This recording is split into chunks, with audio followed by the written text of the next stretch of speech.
Bonjour, bien tu vas sanctifier, c'est encore Evelyne, sois richement bénie dans le nom précieux de notre Seigneur.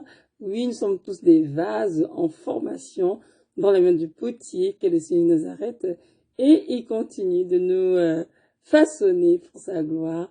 Il a en tête une image bien attendue de chacun d'entre nous et nous savons tous que nous devons rester donc enseignables, malléables dans ses saintes mains afin qu'il fait de nous des vases d'honneur, des vases sanctifiés, utiles pour son service et son royaume. Amen.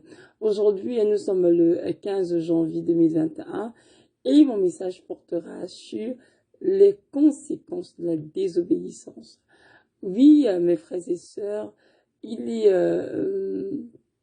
déchirant de voir qu'il y a encore beaucoup de chrétiens qui vont à l'église, qui disent aimer le Seigneur, mais qui ont encore la difficulté à obéir à ses commandements, à obéir aux directives que le Seigneur donne pour leur propre vie. Donc, comprendre que l'obéissance doit être de mise en marche chrétienne. C'est dit dans la parole, c'est Jésus qui a dit à ses disciples, si vous m'aimez, gardez mes commandements, oui. Si nous avons le Seigneur, nous devons être capables d'obéir à ce qu'il nous demande. Et ceci, nous dit tant la parole écrite que l'objectif qui donne pour nos vies personnelles. C'est très important de ne pas jouer le Seigneur. Comprenons bien que toute désobéissance aura sûrement des conséquences à long et à court terme. Donc, il faut qu'on se leurre. Ne croyons pas qu'on fait des choses sans réfléchir et espérer surtout de là sans séquelles. Ce n'est pas vrai. Il y aura toujours des conséquences. Il y aura des conséquences même être tellement graves que l'on se retrouve en enfer. Alors que notre Dieu ne veut pas que quiconque aille en enfer. Notre Dieu veut que tous ses enfants soient sauvés et parviennent à la connaissance de la vérité. La désobéissance, effectivement, c'est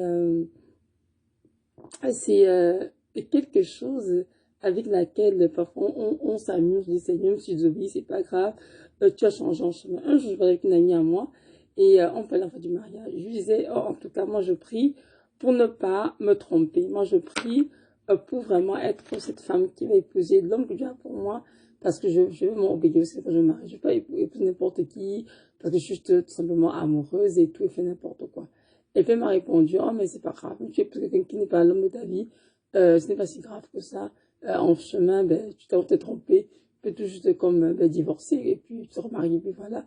Et là, c'était une fille qui était une chrétienne et tout, et je trouvais son discours tout à fait démesuré. Je disais, mais non, une femme chrétienne pensait comme ça. On peut pas dire, Seigneur, je vais agir comme je veux, je vais désobéir en cours, tu feras ce que tu vas corriger l'action. Non, on ne fait pas comme ça. Il peut arriver que oui, on se trompe. Il peut arriver, oui, qu'on fasse des erreurs. Mais au départ, nous devons être disposés à obéir au Seigneur, nous devons être disposés à faire sa volonté. Et si on court, malgré nos efforts, on se trompe, là, ce n'est pas très grave parce que c'est nous, on s'est trompé parce qu'on voulait quand même faire de Dieu. Mais si au départ, on est comme un peu, on agit avec beaucoup de légèreté, Seigneur, je fais ce que je veux, et puis c'est pas grave, de toute façon, tu pardonnes, Seigneur, et puis c'est pas la fin du monde. Non, ça, c'est une attitude qui peut nous conduit très loin de Dieu et même détruit nos vies complètement. Donc, ce n'est pas à voir, évidemment.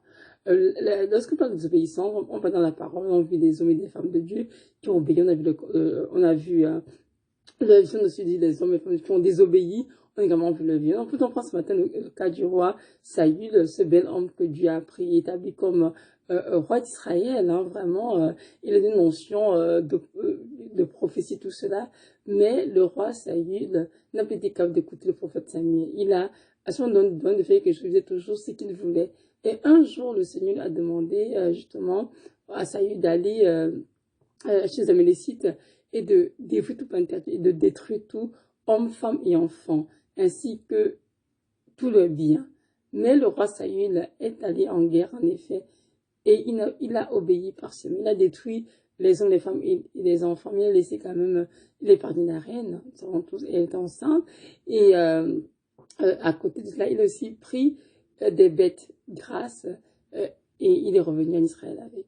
Et le Seigneur était fortement attristé, parce que c'est pas pour moi que le roi Saül désobéissait au Seigneur. Pardon, excusez-moi.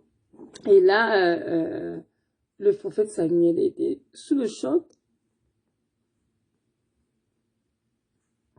Excusez-moi, le prophète Samuel était sous le choc. Et là, le Seigneur, justement, a donc ôté la royauté du roi Saïd. Donc, le roi Saïd était donc près de son champ pour être roi, même si toujours un copain roi n'était plus roi d'Israël.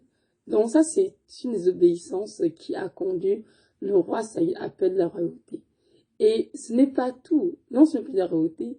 C'est vraiment tout ce que, pour ceux qui ont de la Bible, hein, à la fin de sa vie, il a été tué et ainsi que son fils Jonathan en guerre. Le roi Saül a obéi partiellement au Seigneur. Il allait aller en guerre contre les ennemis le Seigneur, mais en guerre, il n'a pas fait ce que j'ai dû de faire, il a travaillé à moitié. C'est pour dire aussi que l'obéissance partielle n'est rien d'autre que la désobéissance, mes frères et sœurs. Parce qu'on a dit, il faut obéir à Dieu complètement, totalement. Si Dieu te dit, toi, quitte, par exemple, le Canada, va au Cameroun, il faut faire le trajet. Tu vas dire, si je vais me mettre en France, et là, j'ai obéi. Non, tu n'as pas obéi du tout. Donc, retenons aujourd'hui, ce matin, que l'obéissance partielle est tout aussi grave que les obéissances, tout simplement. Obéir, c'est faire totalement ce que Dieu demande, et le faire le temps qu'il te demande. Et le prophète Samuel, étant très déçu, a dit au roi Saül, justement, que l'obéissance vaut mieux que le sacrifice. Et que la résistance vaut mieux que la divination. Donc Dieu ici compare le fait de résister à obéir à la pratique abominable de la divination, c'est vraiment tout ce qui est cette pratique où les gens invoquent des esprits impurs, des esprits avec lesquels ils travaillent. Donc, ceci pour dire, mon frère, ma soeur, que tu ne dois pas t'amuser dans ta vie. Tu dois faire un effort pour être toujours un homme obéissant, une femme obéissante à Dieu. Peu importe le prix que ça te coûte. Oui, mieux vaut obéir à Dieu, même si tu pleures, ce n'est pas grave. Même si tu te lamentes, ce n'est pas grave, mais mieux vaut quand même obéir au Seigneur.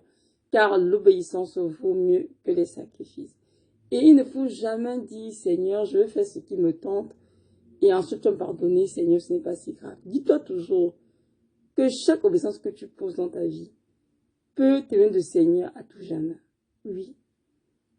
Parfois, les conséquences sont légères, parfois, elles peuvent être très profondes.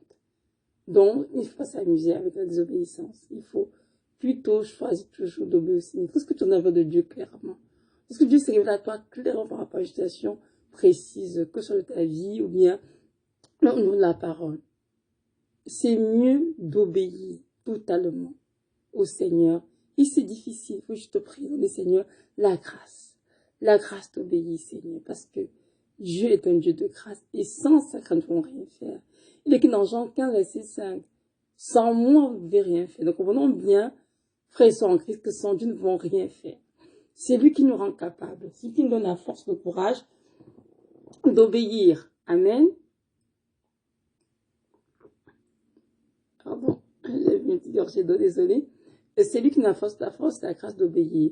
Donc, inutile nous appuyer sur nos propres forces pour obéir au Seigneur. Mais mieux vaut aller vraiment vers lui, implorer sa grâce, pour lui demander la force d'obéir. Et notre Seigneur d'accorder laquelle nous avons besoin.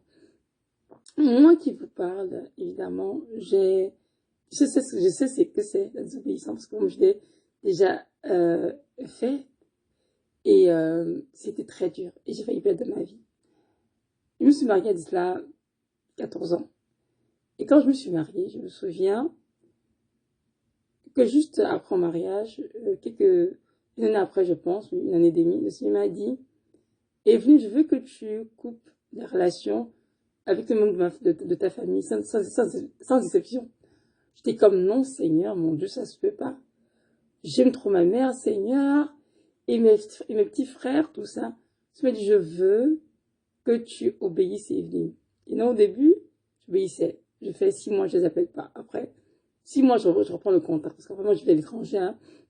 Et c'était en Afrique. Donc, j'écoutais pas. Je jouais comme ça. Et là, j'ai conçu. Quand j'ai conçu, je sais pas que j'étais enceinte, pour être honnête. J'ai juste fait un rêve. Dans le rêve, j'ai vu une dame que je connaissais qui a dit, Evelyne, je suis enceinte et tu attends un enfant. Il sera un garçon. Si tu t'amuses à l'accouchement, tu ne vivras pas ni le bébé. Évidemment, j'étais saisie, dit, mais c'est quoi ce rêve? J'attends pas d'enfant pour l'instant. L'enfant, c'est dans 2 ans, pas tout de suite, parce que je vais devoir finir ma maîtrise et tout. Et là, de fil en aiguille, je vous assure, le temps est pas, je me tête, j'étais vraiment enceinte. Au niveau de l'échographie, au 5e mois, j'attendais vraiment un garçon. Il m'a dit, je veux pas que tu dises à ta famille que tu es enceinte. Reste là secret et continue de prier ton mari jusqu'à l'accouchement et tout. Tu le diras, plus tu vas pas tout de suite. Et ne pas lui me dire avant de couper les ponts avec ça, avec ma famille. Je n'ai toujours écouté. C'est ce que j'ai fait. J'ai quand même dit à ma mère, je me suis très proche de ma maman. Et effectivement, à l'accouchement, j'ai fait un prématuré de 29 semaines. J'ai failli mourir parce que j'étais fortement attaquée de ma santé. Et sans la main du Dieu Tout-Puissant que je sers, le Seigneur de Nazareth, je ne serais pas relevée. J'ai fait un mois de l'hôpital très très malade. J'étais sur le point de mourir, vraiment, parce que les médecins trouvaient, parce que les médecins n'avaient même pas trouvé ce qui n'allait pas dans mon corps. Ils étaient tous dépassés parce que je vivais. J'avais le bébé dans la couveuse et j'ai failli passer. J'essaie de mon témoignage Constance d'accouchement dans une autre de mes vidéos. Aujourd'hui, je peux reprendre ici, juste te donner les grandes lignes pour de l'importance d'obéir au Seigneur. Le Seigneur a intervenu dans cet hôpital à cause des larmes versées, de la repentance. Il m'avait bien dit de ne pas parler, mais j'ai quand même parlé.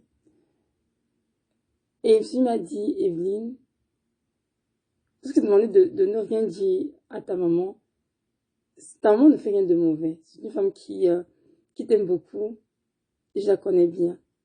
Mais c'est que des langues autour et de tout ce qui l'entoure.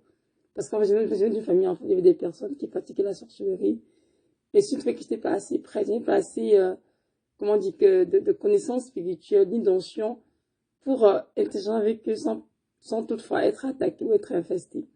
Donc, il m'a donné de prendre mon recul, le temps qu'il me nettoie moi-même d'abord et qui comment on dit, qui m'équipe en fait, spirituellement parlant, pour être capable d'avoir la relation avec ma famille. Je n'ai pas écouté. Et finalement, ça va me coûter la vie. Aujourd'hui, quand je regarde mon enfant, je dis, Seigneur, c'est toute la preuve que tu es un Dieu qui pardonne, qui restaure, qui guérit. Parce que sans le Seigneur, sans son intervention, je me rappelle, je serais passée. Et aujourd'hui, Seigneur, je te rends compte toute la gloire pour, en tout cas, toutes les vies de ma vie, Seigneur. Je ne pourrais pas les raconter, ni les compter tous. Ça prendrait des livres, Seigneur. C'est pour moi. Ce que je sais, Seigneur, c'est que dans ma grande détresse, j'ai crié à toi et tu m'as sauvé. Et je te bénis. Aujourd'hui, je vous enseigne, mes frères et sœurs, pour vous dire, ne désobéissez pas au Seigneur, ne désobéissez pas au Seigneur. Mais lorsqu'il vous parle, lorsque vous avez eu la grâce d'entendre sa voix clairement, par rapport à un sujet de votre vie, pour une situation précise, c'est mieux d'écouter le Seigneur, c'est mieux vraiment d'obéir. Et ce vraiment, aveuglement, c'est mieux. N'oublions jamais que Dieu est sur ton trône. Il voit tout ce qui se passe autour de nous, ce qui se passera dans 50 ans, 10 ans, dans 20 ans. Il connaît tous les cœurs autour de nous. Il connaît toutes les intentions des personnes qui nous entourent. Donc, il sait très bien ce qui se passe en nous et autour de nous. Donc, si tu nous dis, par exemple, mon enfant prend le chemin A, non le chemin B, mieux vaut le chemin A. Si te dit attends, mieux vaut attendre. Si te dit pas maintenant, c'est pas maintenant. Si te dit c'est maintenant, vas-y, alors obéis, fais-le. Mes frères et sœurs, la désobéissance a des conséquences terribles dans la vie, croyez-moi. Il y a même des enfants aujourd'hui qui jusqu'aujourd'hui souffrent des choses parce que le arrière grands-parents ont désobéi à Dieu. Il y a des comptes dans nos propres vies, comme nous voulons des choses qui sont là parce que nos parents ont désobéi un jour. Donc, ce que nous désobéissons, c'est pas juste nous, sur nous que les conséquences vont prendre de place. Ça peut être un problème sur notre projet, nos enfants, nos petits-enfants, nos arrière-petits-enfants. On ne sait pas. C'est la raison pour laquelle nous devons faire tous nos efforts, tout notre possible, pour toujours obéir au Seigneur et ne jamais Jamais jouer avec le Seigneur. Ce n'est pas grave. Je peux désobéir et ensuite, Seigneur, tu viendras corriger la chose. Non. Croyez-moi qu'il y a parfois des désobéissances qui sont fatales. Les conséquences sont fatales. Et même Dieu ne peut plus rien faire parce que c'est juste trop tard. Combien de femmes et d'hommes se sont vu leur vie écourtée sur terre parce qu'ils ont voulu voyager. Dieu a dit non, mon nom ne voyage pas. Mais ils ont quand même forcément pris l'avion, ils sont revenus dans leur maison. Combien de personnes avons-nous vu ici prendre direction A, que Dieu disait de prendre B, et en pris direction A, ils sont perdus, sont trouvés en enfer. Beaucoup trop de personnes. Donc mes frères et sœurs, c'est vraiment le temps de comprendre que notre Dieu est sérieux. Il n'est pas juste celui du son trône, mais c'est un Père qui est très concerné pour notre bonheur. Et il sait ce qui nous réjouit. Donc s'il nous dit vraiment de ne pas faire telle chose, ne le faisons pas, obéissons. Tout le temps, j'écoutais un frère qui prêchait, il disait, moi j'ai choisi d'obéir au Seigneur, peu importe. Avant, il disait qu'avant il jouait un tout petit peu, mais maintenant, il a compris que Seigneur, je dois obéir. Il dit tout ce que je veux entendre du Seigneur clairement, je veux obéir. Il peut arriver aussi qu'on veuille obéir, mais qu'on n'ait pas tout ce qu'il faut. Ce n'est pas grave, Dieu voit ce que, il voit en toi cette disposition à obéir. Et même si tu n'arrives pas à faire tout ce que tu veux faire pour lui, Dieu voit ton cœur et ça qui compte le Seigneur. Mais ce que je veux dans cette vidéo, c'est de ne pas prendre la désobéissance une chose légère et de faire ce que nous voulons, de faire ce qui nous tente et de croire que le Seigneur viendra pour s'encourager ton chemin. Il est vrai que le Dieu de la seconde chance, le Dieu qui guérit, qui restaure, qui pardonne, mais néanmoins, nous devons toujours être disposés à faire ce qui plaît au Seigneur, ce qui lui donne toute la gloire, parce que nous avons été créés pour lui, pour sa gloire. Dès que nos vies donnent toute la gloire qui lui est due. Donc c'est ça. En tout cas, je prie vraiment contre Dieu, vraiment nous donne à tous vraiment cette grâce, vraiment de toujours obéir à tous ces commandements et à tous ces directives concernant nos propres vies. Laissez-moi écouter, soyez richement bénis. Shalom.